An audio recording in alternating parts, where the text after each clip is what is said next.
Estamos haciendo un alto a propósito en el libro del siervo Job, porque queremos traer una serie de algunos mensajes que tienen que ver con el momento que estamos viviendo. Es decir, hoy necesitamos mensajes que nos hablen de los resultados que hay de aquellos que confían en Dios. Porque se va a ver una diferencia entre las personas que confían en Dios y los que no confían en Dios. El que no tiene fundamento, aquel que está parado sobre arena, se va a derrumbar. Pero aquel cuya casa está fundada en roca firme, venga lo que venga, permanecerá en pie. Vamos entonces al libro del profeta Isaías,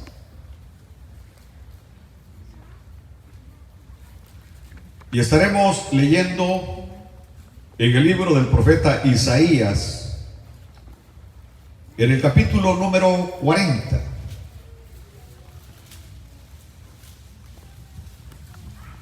Gloria a Dios.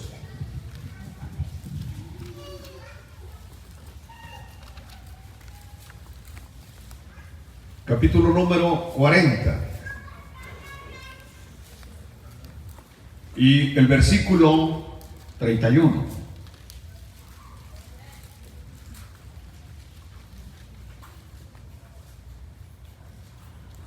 ¿Qué les parece si lo leemos juntos? A una sola voz. A la cuenta de 3. 1, 2 y 3. Pero los que esperan a Jehová tendrán nuevas fuerzas, levantarán alas como las águilas, correrán y no se cansarán, caminarán y no se fatigarán. Padre amado, gracias por este hermoso versículo de tu santa palabra. Ahora una vez más te suplicamos que nos pueda dar el corazón que hay en ellas. ¿Cuál es lo que tú querías comunicar cuando diste estas hermosas palabras al profeta Isaías? Prepara nuestro corazón y donde quiera que este mensaje llegue, Señor, que pueda ser de gran bendición a las vidas, salvar a los perdidos y también edificar a tu iglesia, en el nombre de Jesucristo. Amén. Tengan la bondad de sentarse.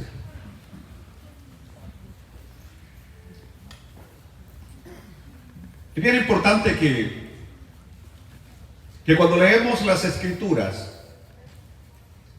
para poder extraer la verdadera y correcta interpretación de ella, número uno, la primera pregunta que tenemos que hacernos es: ¿quién lo escribe? Segundo, ¿a quién se le escribe? Tercero, ¿cuál era el momento en el cual se escribe? Es decir, ¿en qué estaba pasando, qué estaba sucediendo con el destinatario cuando se escribe la porción bíblica? Si no tomamos en consideración estas tres preguntas: ¿quién escribe? ¿A quién se le escribe? ¿En qué momento se le escribe? Vamos a terminar con una interpretación errónea, equivocada de las Sagradas Escrituras. Por eso, la primera pregunta hoy, ya sabemos que la escribe Isaías. Esto lo está escribiendo el profeta Isaías. La segunda pregunta: ¿a quién le está escribiendo? Al pueblo de Israel. Le está escribiendo al pueblo de Israel. Entonces, estas palabras no son escritas, no son dirigidas a los de Corinto, no son dirigidas a los de Éfeso, no son dirigidas a los romanos, no son dirigidas a los de Filipos, tesalonicenses, sino al pueblo de Israel. Al pueblo de Israel. Ahora, la tercera pregunta: ¿cuál era el momento del pueblo de Israel en este momento? Estaban cautivos. Estaban en el cautiverio en Babilonia. El cautiverio en Babilonia, que de acuerdo a las Escrituras duró 70 años. De acuerdo a los escritos del profeta Jeremías, el cautiverio duró 70 años.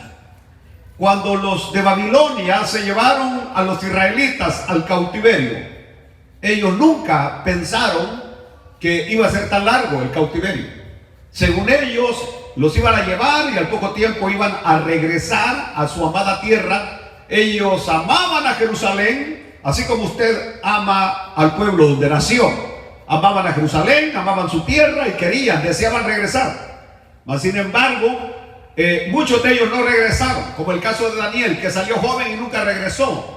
Y muchos otros israelitas que no regresaron, murieron allá en el exilio, murieron allá en el cautiverio. Sería algo parecido como usted que vino a este país y que usted nunca más regresará a su tierra. Una nota quizás no muy buena, no muy alegre, pero muchos de ustedes no van a regresar a su tierra. Nunca más volverán a ver las montañas ni el río donde se bañaban. Bueno, pero regresemos aquí. El pueblo estaba en cautiverio. Y casi siempre cuando uno se encuentra en una situación de crisis, de problemas, de dificultad, uno piensa que el tiempo va a ser corto, que pronto aquello va a terminar, pronto se va a acabar. Mas sin embargo aquí el tiempo avanzaba, el tiempo pasaba y el pueblo seguía cautivo. Seguía cautivo, seguía cautivo, seguía cautivo, a tal punto que cuando pasa el tiempo y uno está esperando una solución, ¿qué es lo que se pierde? La esperanza. ¿Está correcto? Se pierde la esperanza. La gente pierde la esperanza porque pasan los años, pasan los años, pasan los años y no hay cambio, entonces se pierde la esperanza. Y pareciera que el pueblo de Israel en el cautiverio había perdido la esperanza. No tenían ya esperanza porque las palabras que el profeta había hablado de que Dios se iba a acordar de su pueblo. Imagínense que cuando estuvieron en Egipto, Dios no fue que tardó, pero pasaron 400 años en Egipto hasta que Dios los liberara de Egipto.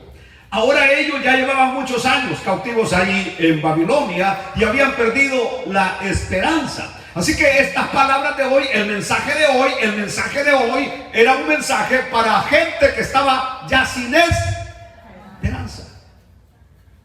Pero como la Biblia, por extensión, lo que se aplica al pueblo de Israel, se puede aplicar a la iglesia. Lo que se escribe al pueblo de Israel, se puede aplicar a la iglesia. Así que las palabras hoy no solamente son dirigidas al pueblo de Israel, pero de alguna manera ahora las aplicamos a nosotros. A nosotros que estamos muchas veces ya también sin esperanza. El mundo se tambalea. El mundo es un caos. Y el verdadero cristiano reflexivo, se detiene y se pregunta, ¿hacia dónde vamos? ¿En dónde estamos? ¿En qué punto estamos de la historia? ¿Y hacia dónde vamos? Es decir, estoy hablando del cristiano reflexivo, el que nos pasa pegado en el Facebook todo el día. El que reflexiona, el que analiza qué tiempo estamos viviendo. Jamás había habido un tiempo tan difícil como el que hoy vivimos. Tiempo totalmente difícil en todas las áreas, donde prácticamente el mismo ser, la misma persona, como que de repente se siente que está como en otro planeta, en otra dimensión, no sé, pero hay algo que uno no logra entender, no logra comprender, en donde estamos parados. Y luego, ¿hacia dónde vamos? ¿Qué va a pasar en un mes? ¿Qué va a pasar al final del año? ¿Qué va a pasar el otro año? ¿Hacia dónde nos dirigimos? ¿Hacia dónde vamos? Hay inquietud, verdadera y real inquietud. Y por eso es bien importante hoy que aprendamos algo. Hay una gran diferencia entre los que confiamos en Dios y los que no confían en Dios.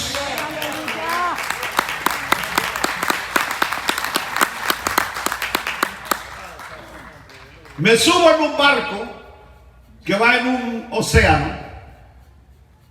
Y cuando leo el currículum del piloto, el piloto es su primer viaje, es su primera travesía.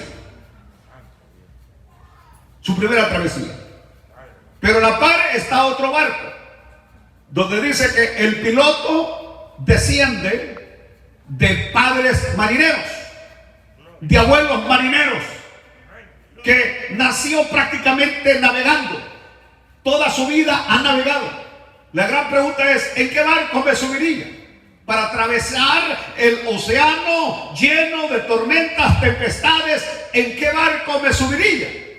Entonces, ese es el problema que tenemos con la gente hoy, que están navegando en un barco donde el que lo conduce no tiene experiencia y no sabe cómo sortear las tempestades y las tormentas del océano de la vida. Mas sin embargo tenemos a alguien que es el capitán de capitanes, Jesucristo, el que nunca ha perdido una batalla, el vencedor de vencedores, el victorioso de victoriosos. Él es el capitán de nuestra embarcación, Cristo Jesús.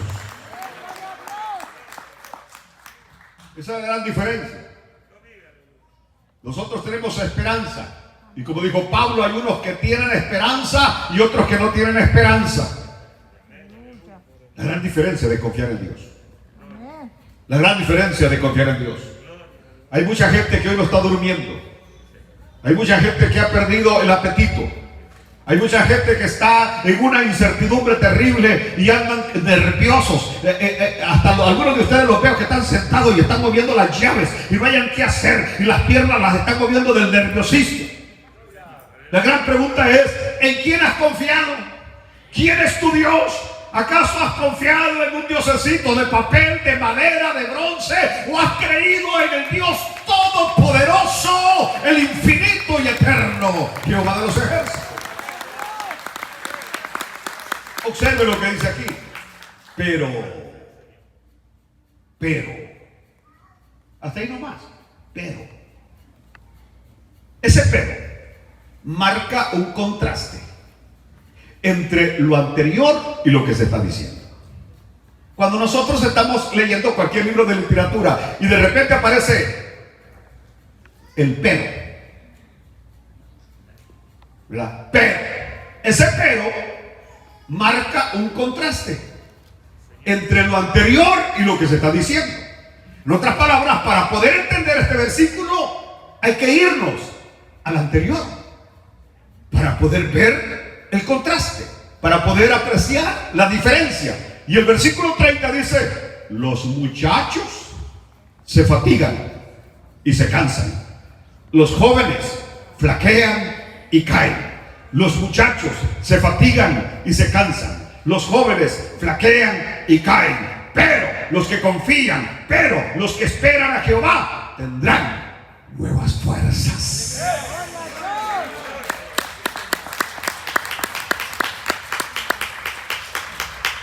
Entonces el profeta mira a los muchachos vigorosos, robustos, que no se tropezan en la alfombra. Porque cuando uno llega a cierta edad, aquí en la rodilla se va acumulando una costra. Se va acumulando una costra que de repente con los años uno empieza a sentir dolor en las rodillas, que no puede caminar bien. Todos los que pasan de los 80 empiezan a padecer de dolores en las rodillas. Y lo que no saben es que aquí se va haciendo una costra donde esta parte que se mueve se va pegando. Se pega y ya uno la rodilla ni la puede doblar bien, sino que le queda así medio así levantadita porque la costra no le permite. Entonces, ¿qué pasa? Que cuando llega a esa edad, uno va caminando, ya los pies ya no los levanta, ya no camina con aquel caminado de militar que antes tenía, que hasta se levantaba así, sino que va caminando casi arrastrando los pies. Entonces, de repente uno los arrastra ni tan bien que en la misma alfombra se tropeza y cae. Porque ya uno ya no tiene esa energía, ya no está vigoroso, ya no tiene fuerzas. Y en otras palabras, los años no pasan en vano. No pasan en vano. Entonces, pero lo que está diciendo hoy el profeta es: ok, miren a los jóvenes con energía, a los jóvenes robustos, a los jóvenes así bien cuadrados. Aún ellos se fatigan y aún ellos se cansan. Por eso no se alabe el sabio en su sabiduría, ni el valiente en su valentía, ni el rico en su riqueza. El que se debe alabar, alábese en conocer y entender quién es Jehová, el Dios de los ejércitos. ¿Por qué? Porque la sabiduría es vana Y también la valentía es vana y la riqueza es todavía más vana. Y lo único que verdaderamente tiene valor es en conocer y entender a Dios. Aleluya. Así que los jóvenes se cansan, los jóvenes se fatigan. Eso es lo que diciendo. Pero, aleluya. Está diciendo que los que confían en Jehová, Dios les renueva las fuerzas. Que de repente uno como... Mire, en la vida cristiana esto es una realidad. Y ustedes no se sorprendan cuando de repente ustedes sienten como que se les están trabando las carretas, que se le están atascando las llantas. Es decir, saben de lo que estoy hablando, ¿no? Que uno siente que ya no puede avanzar, que ya no puede caminar. Eso es normal, es normal. Aún se habla que el pueblo de Israel se cansó por el desierto, por todo el camino por donde Jehová los había traído. Y el Señor nunca nos lleva por el camino más fácil. El Señor no nos va a llevar siempre por el camino más difícil. El Señor nos va a llevar por el camino más difícil, porque está probando lo que hay en nuestro corazón. Y por eso el Señor a propósito nos hace pasar por situaciones, porque nos está puliendo, nos está puliendo. Él quiere llevar a algo que vale la pena al cielo. Entonces pasamos y de repente como que sentimos, yo se lo dije y se lo repito hoy en esta noche: hay hermanos preciosos que usted nunca más después de esta cuarentena los va a volver a ver. Se lo dije y se lo repito. Simplemente la carreta se desatascó. La carreta se trabó y no pudieron salir adelante. Es decir, y no lo vamos a criticar, ni digan flojos, ni digan creyentes de 5 centavos, ni digan creyentes débiles. No, le pudo haber ocurrido a usted, le pudo haber ocurrido a mí. Así que le vemos a Dios que la carreta de nosotros, si se atascó, ya se desatascó y aquí estamos alabando a Dios. Aleluya. Pero lo que estoy diciendo es que de repente llega uno a un punto, y escúchame lo que estoy diciendo, donde uno siente que ya no hay camino, que llegó al tope. Llegó al tope y por más cuando usted llega a un camino donde tiene tope, por más que quiera avanzar, de ahí no avanza, porque llegó al tope. Llegó al tope, ya no hay para dónde, Y en la vida cristiana también se experimenta eso, y en el ministerio se experimenta también eso, donde uno siente que llega a un punto que ya no. Aleluya. Aleluya. Les voy a contar una experiencia. Me crecí en el campo, y después de la escuela me tocaba ir a donde mi papá estaba cerrando madera, y hacía unas grandes tabloncillos, le llamaban, unos grandes tablones como de aquí a la punta de esta alfombra. Dios mío, verdes. Nos ponían uno en el lomo. Acá, este huesito yo ya no lo aguantaba del gran dolor, porque por mucho que me pusiera un pantalón aquí siempre me lo dañaba. Pero el problema era este: teníamos que subir desde la quebrada hasta el filo de la loma, sacar la madera hasta la calle, a donde llegaba el camión a traerla. Y con mi primo me decía, mi primo era bueno para cargar, mi primo era más fuerte que yo, y me decía: Ismael, no la vayas a tirar. Si tiras el tablón ya no te lo vas a poder cargar, porque de aquí saltaba como 2, 3 varas y llevaba casi la otra punta arrastrada aquí sobre mi lomo. Y de repente llegaba un momento que yo sentía que ya no podía. Mi primo iba y decía: yo voy atrás de vos, porque yo no te voy a dejar que lo tires. Yo te voy, si te tengo que empujar con mi tablón, te voy a empujar, pero no voy a permitir que te quedes. Pero de repente venía yo y le decía: Eufrides, ya no puedo, ya no aguanto. Y me decía él: agarra el segundo aire. Esas eran las palabras de él: agarra el segundo aire. Y le dije: ¿y cómo se hace eso? Respira profundo, respira por la nariz y sácalo por la boca 3 veces, me decía. Y entonces venía yo y le dije: increíblemente, después de respirar, sentía como que había agarrado nuevas fuerzas y volvía a avanzar otra media cuadra, otra media cuadra con el tabloncillo. Llegaba de nuevo a un punto donde ya me decía: ya falta poco, mira, ya está el filo, vuelve a agarrar aire. Pues hermanos cristianos, la vida cristiana se trata, de repente cuando sientes que ya no puedes caminar, de repente agarra aire, pero no retroceda, sino que agarra aire, sigue adelante.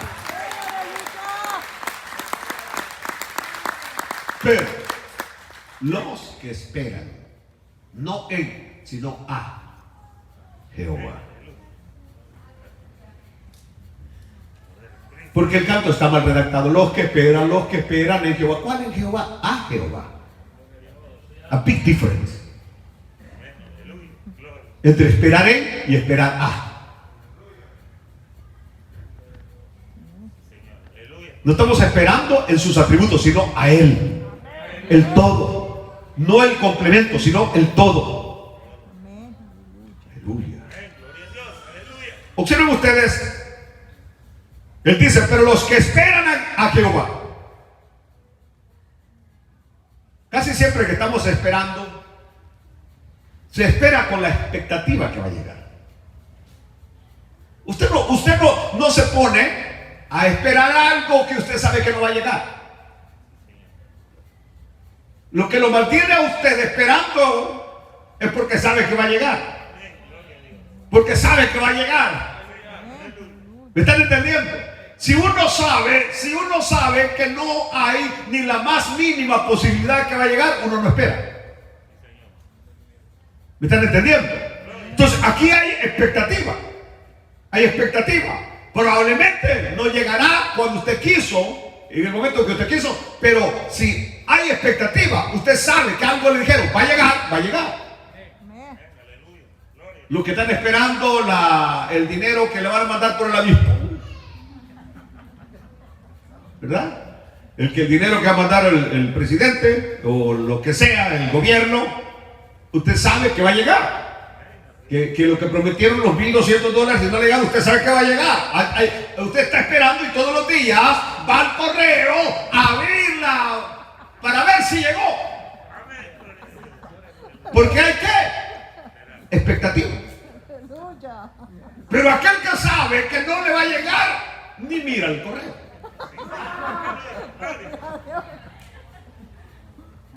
Aleluya.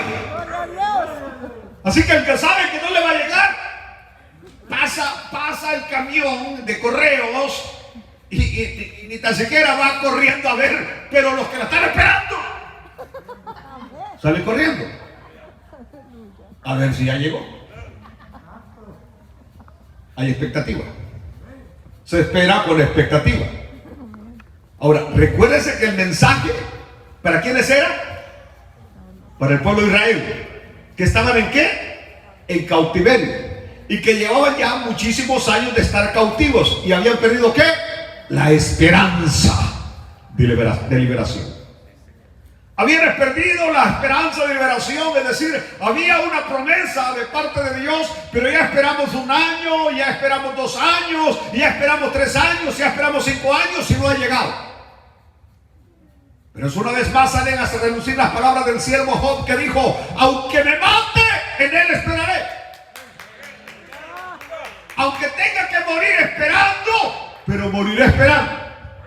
Abraham murió esperando. Isaac murió esperando. Jacob murió esperando. Moisés murió esperando. Y muchos de nosotros nos vamos a morir esperando, pero vale la pena esperar. Porque cuando se espera, de ahí viene la palabra esperanza. La palabra esperanza viene del verbo esperar. Esperamos cuando hay esperanza, pero cuando no hay esperanza, aleluya. Entonces, este es un mensaje, ya aplicándolo para hoy, para aquel que sea debilitado. Y que dice, bueno, ¿y para qué el fin del mundo ya viene? ¿Para qué salgo a trabajar? Hay mucha gente con esa mentalidad. Dice, ¿para qué salgo a trabajar si el fin del mundo viene? Así que mejor, nada más aquí estoy, mejor leo mi Biblia y espero el día que el Señor me lleve. Entonces, hay mucha gente con ese tipo de mentalidad, que perdió ya la esperanza, que está totalmente desanimado. Es decir, ahí la casa no se paga, si me la vienen a quitar, que me la quiten, si me mandan, ahí voy a ver a dónde voy a dormir. Pero es decir, han perdido la esperanza.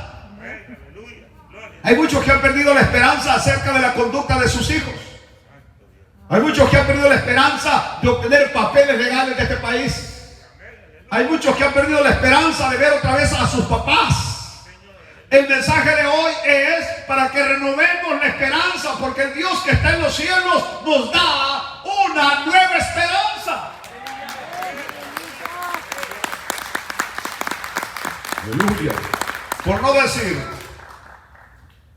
los que están enfermos. Y se lo digo de una manera clara a usted en esta noche. Los únicos que se recuperan de una enfermedad son aquellos que se aferran a la vida. Pero cuando la persona está enferma y no se aferra a la vida, al hermano Mancha tenemos como 3 veces que lo hemos recuperado, que él ya no se toma las medicinas porque le ha dicho a Shalom, ya no quiero, ya. Y llegamos y dice, al único que le va a hacer caso es a usted, pastor. Y he tenido que llegar casi a ordenarle, se me toma las medicinas, aférrese a la vida. Porque cuando la persona ya no se aferra a la vida, cuando la persona ya no tiene esperanza que va a vivir, cuando la persona llega a ese punto que pierde la esperanza, se perdió todo. Aquel hombre tenía, ¿cuántos años? 38 años de estar en el estanque de Bethesda, porque todavía tenía ¿qué? Esperanza. De tal manera que cuando el Señor llega, le dice, aquí he estado esperando que el ángel baje y mueva el agua, pero lo que pasa es que siempre alguien me gana. Quiere decir que todavía él lo seguía intentando, todavía él esperaba el milagro y le llegó el milagro. ¿Por qué? Porque estaba ¿qué? Esperando. Aleluya. Por eso dije, hay enfermos que cuando dicen, hasta aquí nomás llegué, de aquí no paso, y demás, bye bye, esos ya no viven, ya no van a vivir. Porque perdieron el deseo de vivir. Para vivir hay que tener el deseo de vivir. Para vivir hay que tener el deseo de vivir. Si usted no tiene el deseo de vivir, por eso hoy, cuando usted se sienta un poco mal, cuando se sienta que el cuerpo, salga, camine, levanten las manos, mire, disfrute el mundo, mire que las mariposas vuelan, que los pájaros cantan, que las flores son hermosas, y va a tener el deseo de seguir viviendo. Por eso todo este es un complot del diablo. Porque los meten a un cuarto, los entuban, los sedan donde usted ya no sabe nada del mundo. Coma inducido. Que ya de ahí usted no sabe si va a despertar. O si no, los meten en lugares encerrados, prácticamente ya ahí, sin deseo de vivir. Aférrese que en Dios hay nuevas esperanzas. Aleluya. ¿Sabe que la Biblia nos habla frecuentemente de los beneficios que hay de confiar en Dios o de esperar a Dios? De esperar. Dios va a llegar. Y no va a llegar tarde. Llegará en el momento oportuno. Dios no es como nosotros. Pero el salmista decía en el Salmo 25:3, ciertamente ninguno de cuantos esperan en ti serán confundidos. Así lo dice el Salmo 25:3. Ciertamente ninguno de cuantos esperan en ti serán confundidos. Los que esperan, los que confían en Dios, no van a ser confundidos. Dios es real. Dios es verdadero. Dios existe. Dios es real. Y por eso es que el salmista decía, pacientemente esperé a Jehová y él oyó la voz de mi súplica.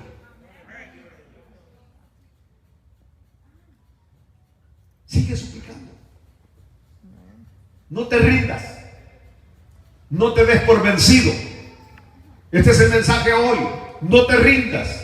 No te des por vencido. Sigue adelante, sigue. El ángel de Jehová está a la par tuya. No te rindas. Gloria a Dios. ¿Qué dice que van a tener los que esperan a Jehová? Nuevas fuerzas. La verdadera traducción literal en el hebreo sería cambiarán sus fuerzas, regresando al método de respiración que mi primo me decía que hiciera, agarrar segundo aire. Y en todo lo que hacemos, los que están casados todavía después de varios años de casados es porque agarraron un segundo aire. Y al otro ya agarraron como 20 aires, pero aquí están porque han agarrado aire.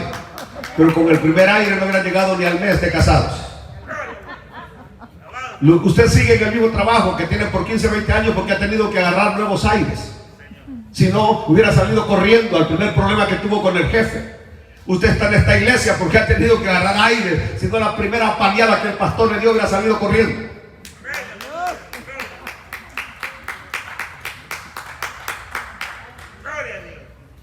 En todo hay que agarrar aire.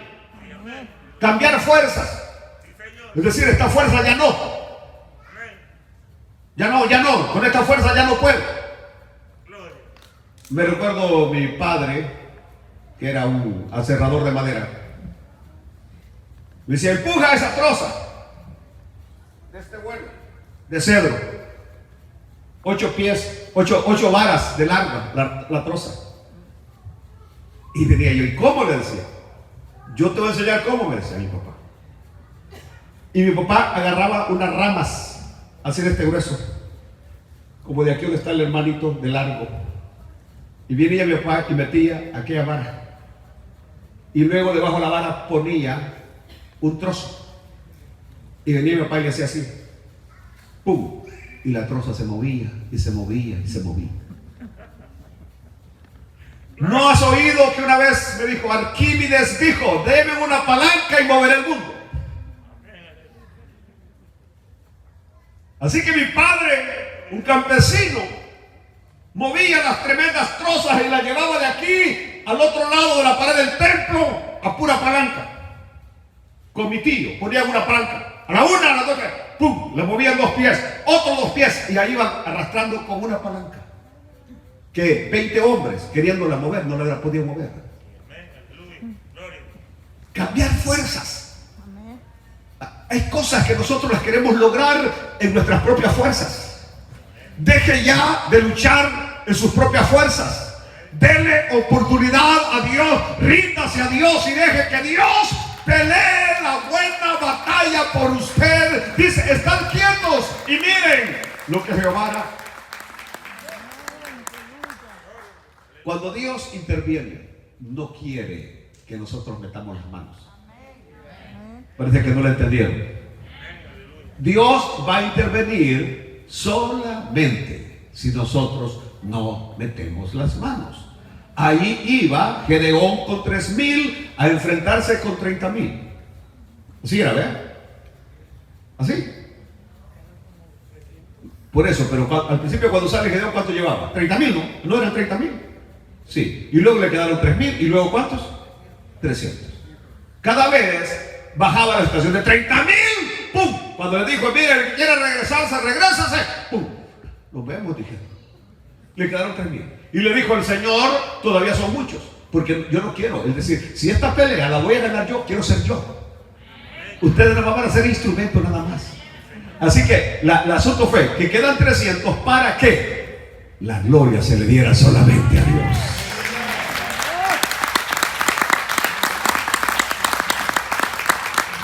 ¡Aleluya! Bendito sea su santo nombre. Ahora bien, la palabra cambiar fuerzas conlleva la idea de renovar, reavivar, retoñar, restaurar algo que se ha perdido. Y yo considero que nuestra confianza en Dios, en algunos, ha menguado, ha bajado. El termómetro de fe en algunos ha bajado. No es la misma fe que teníamos 4 meses atrás. No es lo mismo. Ha habido un cambio terrible. Un cambio tremendo. Por eso es importante hoy ir al taller del maestro, a cambiar las fuerzas. A cambiar la fuerza, a renovar, reavivar aquello que se ha debilitado en nosotros, para poder estar otra vez cañones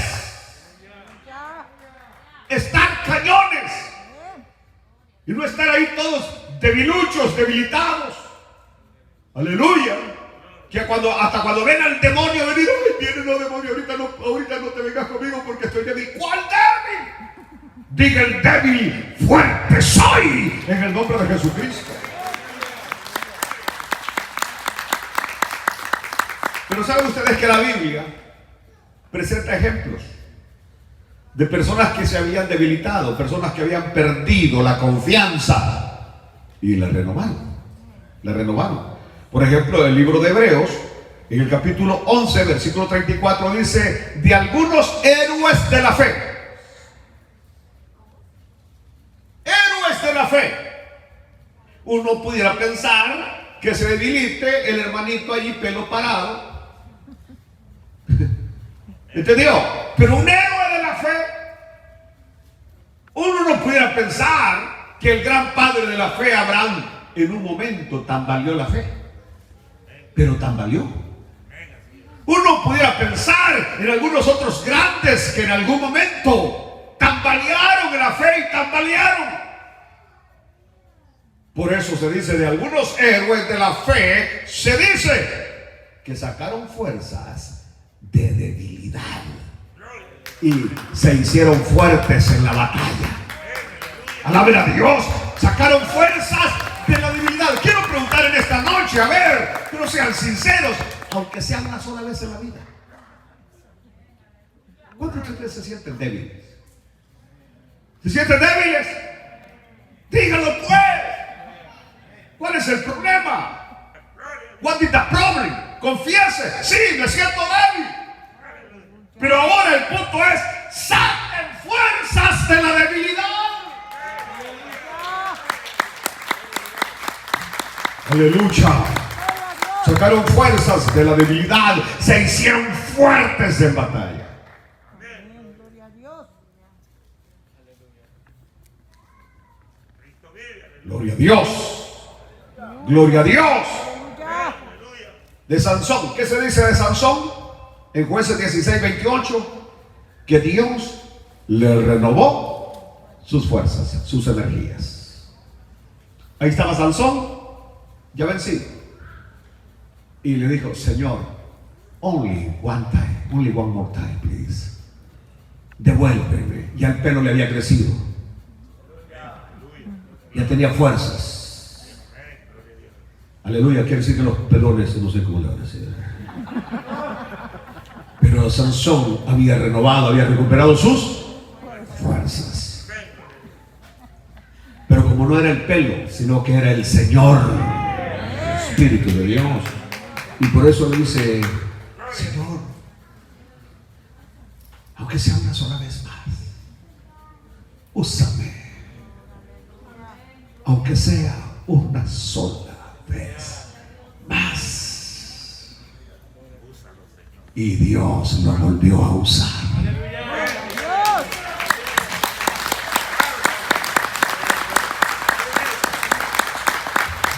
Es probable que algunos de ustedes van a tener que decirle eso al Señor: Señor, aunque sea una última vez, úsame, aunque sea una última vez, Señor. Y después de eso, si me lleva ya contigo, le encuentro, amén, Señor, pero úsame, aunque sea una vez más. Pero saben, Dios no solamente renueva energías físicas, sino que Dios también es experto en renovar energías espirituales. Y a eso es donde yo estoy llegando con este mensaje. Dios no solamente viene a darnos fuerzas de nuevo físicamente, como lo hizo con Sansón, pero Dios es experto en renovar nuestras fuerzas espirituales, que cuando ya no podemos caminar, Dios no solamente nos hace caminar, sino que nos hace correr y hasta volar en su nombre santo.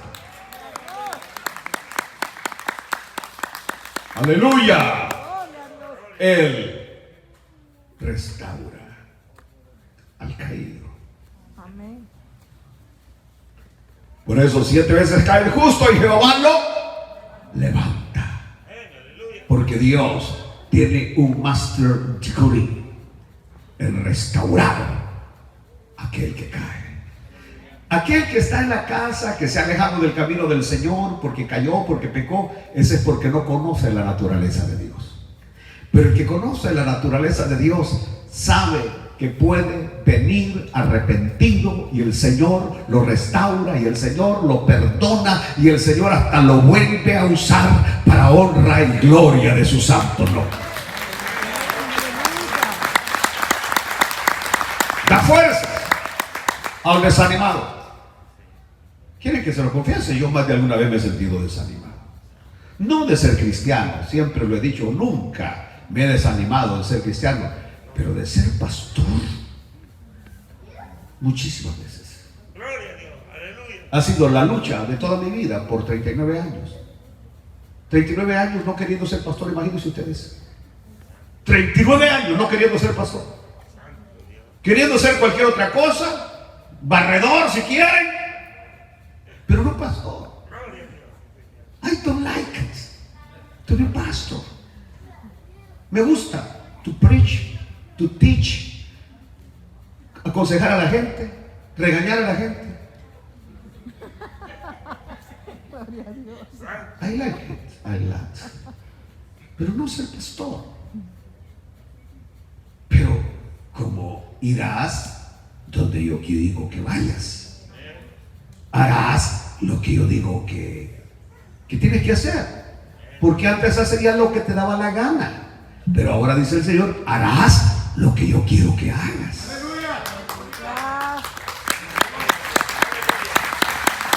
Y cuando cumplí los 50, le dije bye bye a mis deseos, a mis aspiraciones, a mis ilusiones de no ser pastor. Porque yo había dicho que hasta los 50 iba a ser pastor. Dije, después de los 50, ni con soga me hacen ser pastor. Y aquí estoy a los 59 y sigo siendo pastor. Gloria a Dios. Y sin esperanza que me suelte. Gloria a Dios. Aleluya. Él es el Rey soberano. Amén. Aleluya. Gloria a Dios. Ahora, quiero que ustedes recuerden esto. ¿Se acuerdan ustedes de el escritor del Evangelio de Marcos? ¿Cómo se llamaba? ¿Cómo se llamaba el escritor del Evangelio de Marcos? Juan Marcos. ¿Por qué no se le llama al Evangelio de Marcos Evangelio de Juan, siendo que era el primer nombre? Porque ya existía el Evangelio del apóstol Juan. Entonces, para no confundirse, a él de él le pusieron el Evangelio de Marcos. Pero ¿cuál es la historia de nuestro querido Juan Marcos?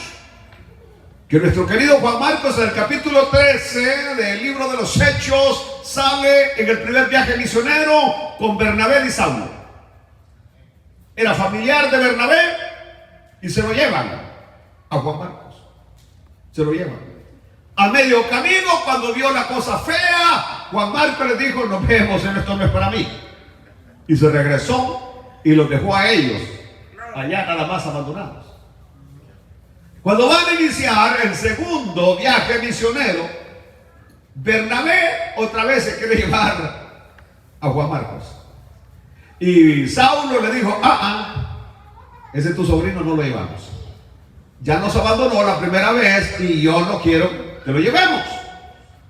Ahí se tuvo que partir el equipo misionero y Bernabé se lleva a Juan Marcos y Saulo se lleva a Silas. A Silas, Pablo, ya era Pablo, Pablo se lleva a Silas.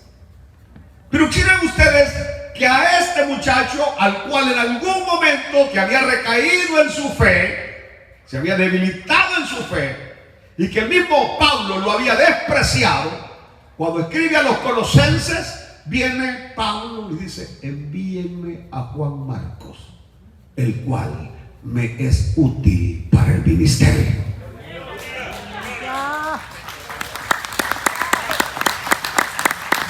Implicando que el muchacho ya estaba como restaurado. Ahora, no solamente lo restauró el Señor, sino que le dio el privilegio de escribir el glorioso Evangelio de Marcos. Otro que se desanimó fue el profeta Jeremías. Jeremías se desanimó cuando se dio cuenta Jeremías la indiferencia del pueblo. El pueblo era indiferente al mensaje que él predicaba. Y entonces dijo Jeremías: ya no voy a hablar más en el nombre de Dios. No hablaré más en nombre de Dios. Estaba desanimado por la indiferencia del pueblo. En algún momento inclusive hasta deseó morir. Mas sin embargo, Dios lo volvió a animar y siguió adelante con su ministerio. ¿Qué diríamos de Pedro? De Pedro también se desanimó. Es más, no solamente se desanimó, pero en un momento X hasta quiso regresar otra vez de nuevo a su barquito, a su atarraya a pescar, porque estaba desanimado. Mas sin embargo, el Señor lo vuelve a recuperar. Y en el capítulo 2 del libro de los Hechos, lo vemos levantándose y diciendo: estos no están ebrios como vosotros pensáis, sino que es el cumplimiento de la profecía del profeta Joel, que dijo que en los postreros días derramaría de su espíritu sobre toda carne, etcétera, etcétera. Y empezó a predicar un mensaje que cuando terminó de predicar, 3,000 almas vinieron a los pies de Jesucristo. Lucha. ¿Qué hará con estos el Señor? Levantarán alas. Así como los veo a algunos de ustedes con las alas así todas. Padre, la gloria, libre, Señor. Aleluya. Gloria a Dios. Pero el Señor viene hoy de levantar alas. Hay una traducción que dice: mudarán sus plumas como las águilas. Porque las águilas llegan a un momento que ya no pueden volar, porque se han quedado sin plumas. Y tienen que renovar, cambiar su plumaje. Es un proceso doloroso, pero cuando vuelven a salir otra vez de las peñas a volar, lo hacen como que se hubieran rejuvenecido. Levantaremos alas, no nos quedaremos tirados en esta crisis, en esta pandemia, epidemia. Levantaremos alas y la iglesia volverá a ser la iglesia gloriosa. Aleluya. Correrán y no se cansarán. Estas son las cualidades. Porque este mensaje sale como resultado de que veo a mis compañeros ministros, a una gran cantidad de ministros que están queriendo ya tirar la toalla, que ya no se sienten que después de esto van a seguir ministrando, como que ya se terminó, como que todo se acabó. Tenían 30 miembros, 40 miembros y piensan que hoy después que abran ya no habrá nadie para seguir congregándose en los templos que tienen. ¿Y de dónde van a pagar las rentas? ¿Dónde pagarán todos? Allá en los cielos está uno que se llama el Señor de la iglesia, el dueño de la iglesia, y es Jesucristo. Correrán y no se cansarán. El verdadero creyente, así como el verdadero ministro, no es vencido por el desaliento. El verdadero creyente, el verdadero ministro, no es vencido por la intensidad de la lucha. El verdadero creyente, aún en medio de las ráfagas huracanadas de vientos malignos, logra mantenerse de pie y con las manos en alto y alabar a Dios. Caminarán y no se cansarán. Largo camino, así como dice Arodi Espinal en su canto, para llegar aquí, a este lugar. Largo camino tuve que recorrer. Luchas, pruebas, tentaciones, caídas, golpes, decepciones, traiciones, y agréguele todo lo que usted quiera agregarle. Por todo eso hemos pasado, pero hasta hoy Dios ha sido fiel. Dios nos ha sostenido con su diestra. ¿Cómo ha sido nuestra vida? ¿Cómo ha sido nuestra vida? Yo la voy a describir así: subidas y bajadas. Casi nos parecemos a Cantinflas en subiendo y bajando. Subiendo, bajando, subiendo, bajando. Y que cuando termina el día uno no sabe si está arriba o está abajo. ¿Entienden? Amén. De lo que estoy seguro es que Dios jamás lo dejará abajo. Dios es un Dios que levanta. Alaben a Dios. Dios es un Dios que levanta.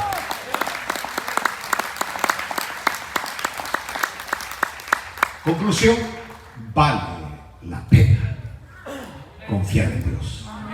Vale la pena esperar a Dios. Y vale la pena esperar en Dios. Póngase de pie, por favor. Amado Padre, como que se nos hace necesario hoy, Señor, respirar profundo. Mira todo lo que está a nuestro alrededor, que muchas veces no nos permite verte, Señor, contemplarte en tu grandeza, en tu infinidad como Dios. Hay mucha bulla alrededor, Señor. Hay mucho ruido, que muchas veces el mensaje no llega claro, Señor. Dios, afina nuestro oído, pule nuestra mirada, afina nuestra sensibilidad para poderte contemplar. Glorioso, excelso, maravilloso, poderoso y grandioso Dios. Quiero que hoy, en esta noche, tú que conoces el corazón de cada hermano y cada hermana, te puedo pedir, Señor, hoy que lo fortalezcas, que llegues hasta cada uno de ellos, que puedas colocar tu mano en el hombro de ellos y que puedan sentir que estás, Señor, dándoles nuevas fuerzas, nuevo aliento, nueva esperanza para continuar. Que vale la pena esperarte, Señor. No llegarás tarde, llegarás en el momento oportuno y adecuado. Dios, a los que están enfermos, también darles esperanza, Señor. Que se aferren a la vida, que puedan vivir esa vida que tú quieres que vivamos. Vida de paz y de abundancia, vida de gozo y de prosperidad, en el nombre poderoso de Jesús. Amén. Amén.